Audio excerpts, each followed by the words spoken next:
Good evening. A multi-vehicle crash has claimed the lives of two people. RCMP say a man and a woman lost their lives after a pickup truck spun out of control and slammed into two cars on Highway 4 just outside of Parksville Monday. Tonight, investigators are trying to piece together what happened.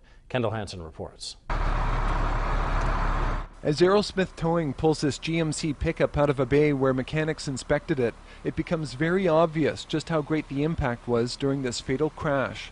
The Chevy Cavalier it ran into is also damaged beyond what most tow truck drivers usually see. It was fairly horrific. I've been in towing industry for many years, and this by far is the worst one I've ever seen. It happened on Highway 4 Monday morning. The pickup, driven by a 37-year-old man who shares his time between Alberta and Vancouver Island, was driving west on Highway 4 when he lost control and veered into the oncoming lane into two vehicles.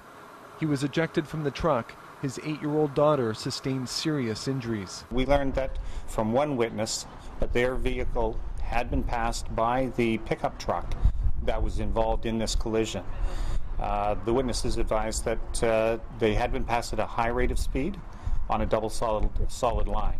But the pickup truck, which had very little tire tread, was in its lane before losing control and sliding into oncoming traffic during the first rain in a while. The tires did appear to be worn, but to what extent, again, we're still waiting for the mechanical on that to say whether they were still within the regulation. And once we do get some moisture, we had some light rain, that moisture brings that dust and the oils to the surface and makes the road surface much more slipperier than normal. There were 6 people in the 3 vehicles, 3 of them airlifted to Victoria General. BC Ambulance took 2 others also to hospital.